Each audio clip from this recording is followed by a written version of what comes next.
What happened to your boys? We lost them. We lost our boys, and we were given 2 boys, the same outward body, but inside different. And that was after we had them vaccinated. They're frozen in time. The shots froze them in time. Our middle child, Billy, went in for his routine MMR shot and was catastrophically damaged as a result of that within 24 hours, and then regressed into this condition they call autism. Nate Wepner is 9 years old. He still wears diapers, does not sleep well, cannot have a conversation, and can barely sit still for his therapist this day. This is where he's put his head through the wall, head through the wall. Ow, ow, ow, ow, ow, ow, ow, ow, ow.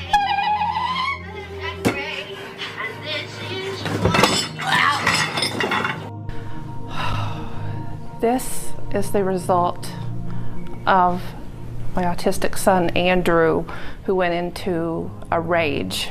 Unfortunately for Pam and her husband, Brian, rages are common for their 2 adult children with autism.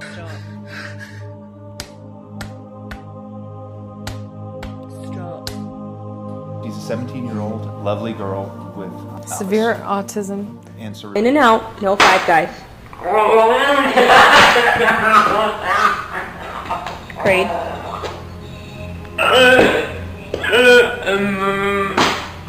We're not. It is dark out. Prayed. You need to calm down. No. Sorry. Vaccine injury is real. And then we were told we could not sue anyone. We were told we signed for that shot. No doctors could be sued. No vaccine manufacturers could be sued. You hear this story over and over again. The child runs a high fever hours after vaccination, screaming, sleep, regression. At a certain point, their body basically just collapses. Sometimes they sleep, sometimes they don't. From tetanus and measles vaccines to the COVID vaccines, what do multiple studies reveal about the health of the vaccinated versus the health of the unvaccinated? And as the childhood vax schedule expands, are we seeing healthier or sicker children? And shows an increased incidence in autism. This has to drastically stop because we are sacrificing our children with every needle stick.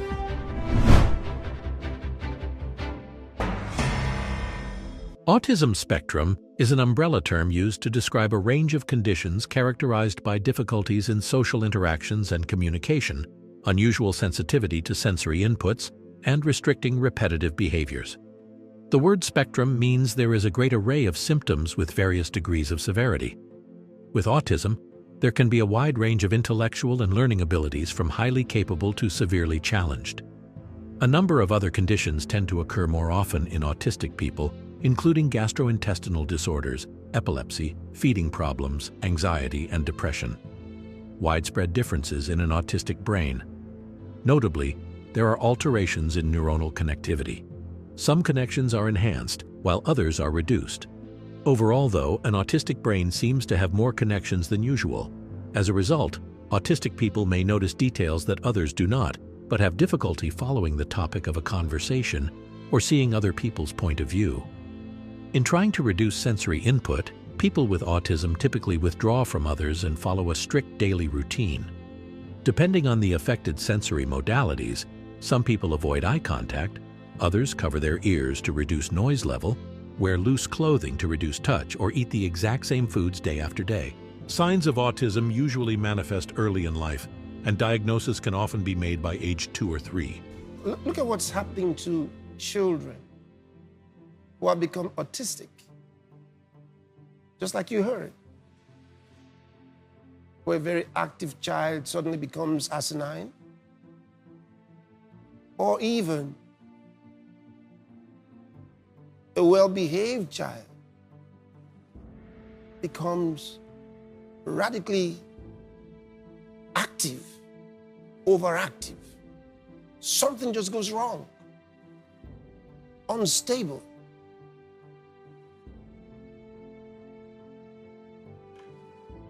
Parents are going through terrible times because of what has happened to their children. And most don't realize it happened by vaccinations. She had over 9 inoculations that day. And that was the day that we lost her. After that shot, he was a completely different boy. When she woke up, she was a different child. He didn't say words anymore. He did not know his name anymore. I would ask him, how old are you? And he didn't know anymore. After almost 3.5 weeks of a fever, a runny nose, cough, hard trouble breathing, we noticed she wasn't talking. She started to get frustrated and seemed confused. And then there would be zombie-like moments where she would just stare out the window and you could yell her name as loud as you can and she wasn't even going to respond. Through the next 6 months, he had to wear a helmet because he would hurt himself. He would bang his head against walls. He liked to play in his diaper.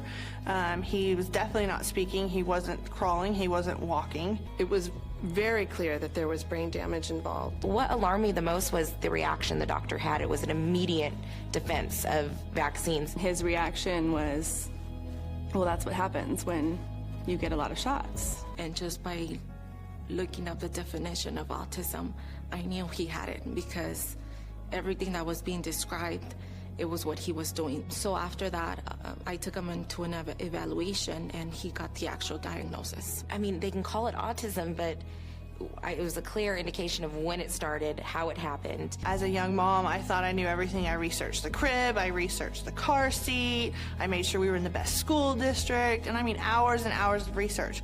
But when it came time to vaccinations, I completely trusted my doctor. Those of you who have kids, little children, and you are rushing to get them vaccinated after birth, you are destroying those children.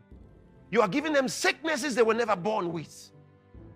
Now they have the potential to be sick with what you thought you were preventing them from. Millions of children around the world have fallen victim to the horrendously damaging consequences of the sinister works of these pharmaceutical industries. Truckloads of evidence have proven that most vaccines are dangerous to human beings. Let's take a closer look at some of the content of these vaccines.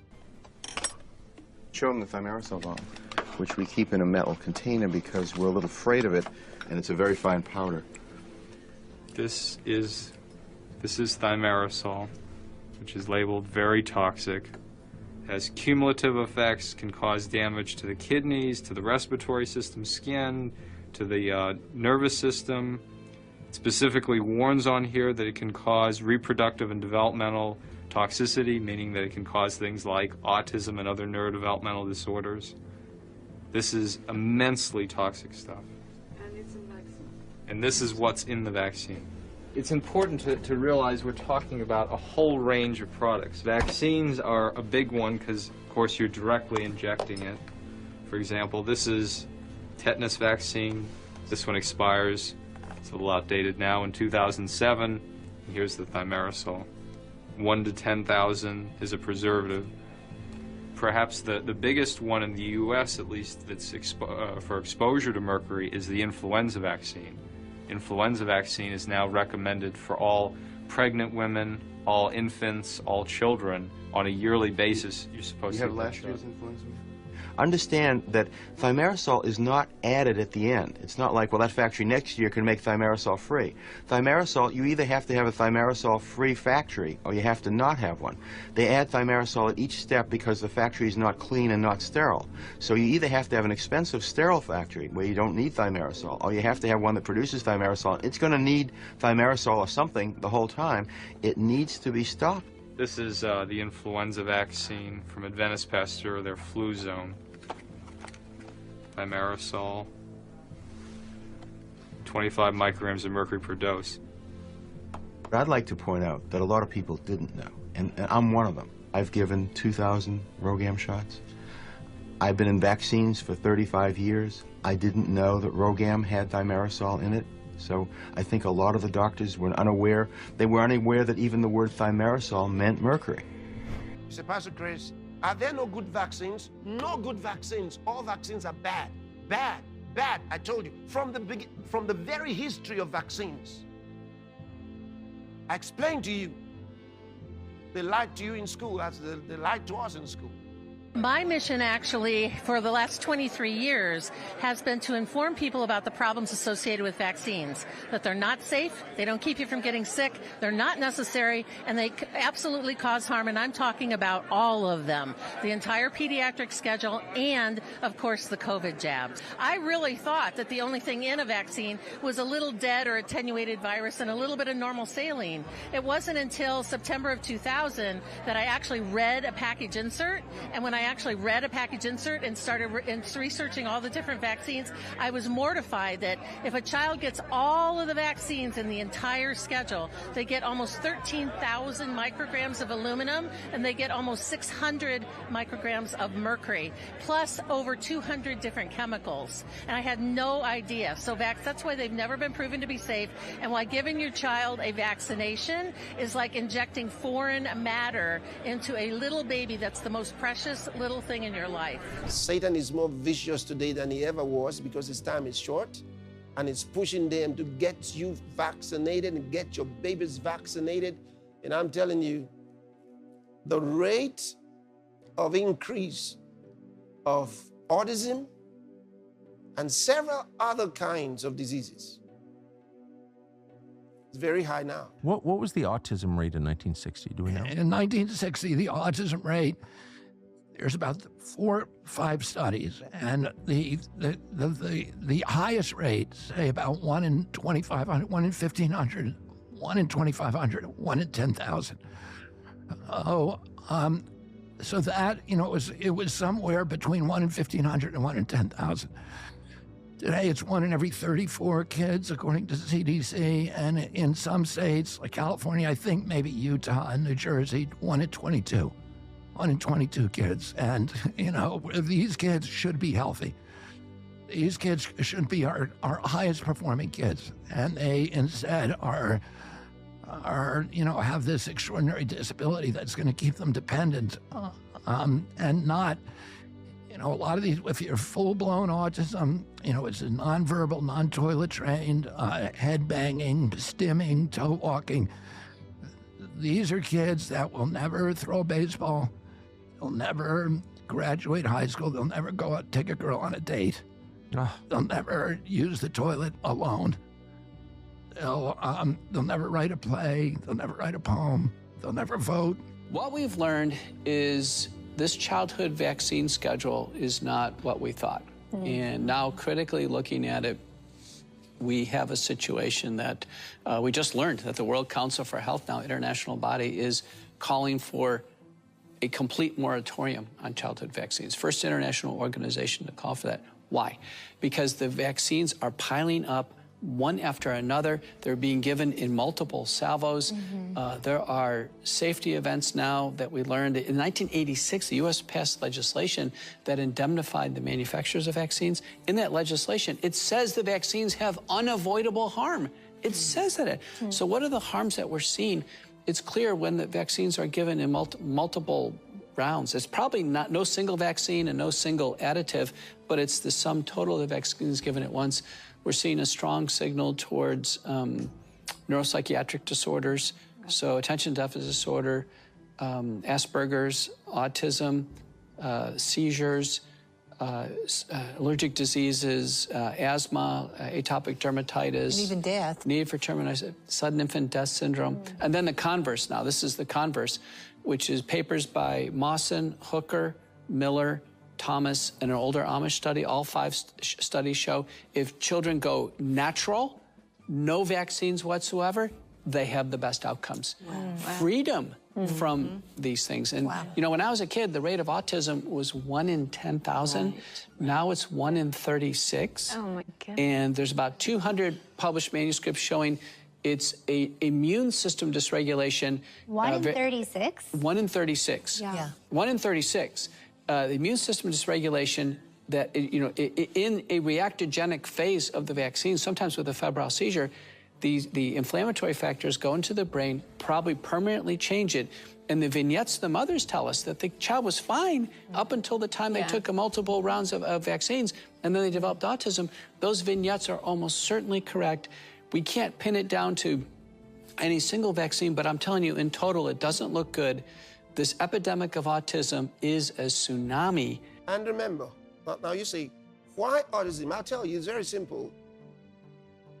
The reason for afflicting these children with autism is part of the depopulation agenda, because one day, as they have planned, all such kids will be rounded up to be destroyed as not good for human communities. And they must not be allowed to reproduce. Listen, what I just told you is nothing new. They did it before. During the Holocaust. That's what they did. That's what they did. They packed all those they called imbeciles and all these good-for-nothing people, they call them. And so if they can afflict and inflict so many with this autism, then all those children will be called no good. And they will convince you that they can't be helped and they must be destroyed. It comes to the point where to not speak out is to sacrifice a generation of children. We can't risk it. That might be close to the end of the human race, which, by the way, is one of the hidden agendas of some of those at the World Economic Forum, the Bill Gateses, the Klaus Schwabs. They've had this hidden agenda that they've spoken openly about kind of going back to the eugenics program. There's too many people on the planet. When are you going to know that there is a deception going on? The Bible already showed you. And it told you that nations were deceived by pharmakeia. The CDC finally listed 20 studies that they rely upon, they say, to claim that vaccines don't cause autism for the vaccines given in the first 6 months of life. I can only assume they think we don't read or something, but we do. So we read the 20 studies. Here's the thing about them. 18 of them involved thimerosal, an ingredient not in any of the vaccines we asked about, or the MMR vaccine not given until at least 1 year of life. One of them involved antigen, one of the studies, not vaccine exposure, and that study even says it cannot tell you whether vaccines don't cause autism because it didn't study them. The only reviewer study they provided us that actually involved a single one of the vaccines given in the first 6 months of life was a study by the Institute of Medicine that found we don't have a single study of whether DTaP does or doesn't cause autism. Watch the godmother of vaccines. Vaccinologist Dr. Catherine Edwards wilt before your eyes during a deposition in preparation for a vaccine injury trial. According to your profile, you have done most of the pivotal trials relied upon to license many of the vaccines, correct, on the market? Yes, sir. Okay. So you're highly experienced at conducting clinical trials, correct? I'm highly experienced conducting clinical trials. Okay. And you're familiar with many of the clinical trials that relied upon to license many of the vaccines currently on the market, correct? I am. Okay. In your opinion, did the clinical trials relied upon to license the vaccines that Yates received, many of which are still on the market today, were they designed to rule out that the vaccine causes autism? No. I told you, wherever the vaccines went, diseases sprang up that were never in those environmental communities. Vietnam doesn't have anything. There's no such thing as autism in 1975, in year 2000, year 2001. There's no such thing. When Vietnam signed the WHO, and when Vietnam signed into the International Monetary Fund, the banking system, Bill Gates and the Gates Foundation introduced the vaccination program into Vietnam. Now Vietnam has over a 300% rise in autism. And if you want to know the problems surrounding vaccines, find out who is about to benefit. That's how you know if something is in the right direction or not. Who's doing it for who, and why the insistence? There is nothing more profitable in our society today than a sick child. because all of these entities are making money on them. The insurance companies, the hospitals, the medical cartel, the pharmaceutical companies have lifetime annuities. Any child and the earlier that kid is sick, they don't want to kill him. They want them sick for the rest of their lives. And we have now a whole generation. When my uncle was president, 6% of Americans had chronic disease. Today it's 60%. When my uncle was president, do you know what the cost, the annual cost of treating chronic disease was in this country? 0. There weren't even any drugs invented for it. 0. Today it's about $4.3 trillion. Many just believe, they were made to believe, that they needed vaccines to protect themselves and their children. We assume that if we vaccinate, we're getting protection.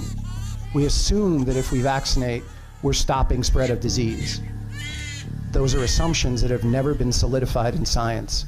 I have been seeing families in my practice for over 20 years that have opted out of vaccination. They are the healthiest children I have ever seen. God's people must not give them a chance. That's why we pray. And we have been very effective in our prayer. And we'll continue to pray. Don't give them a chance.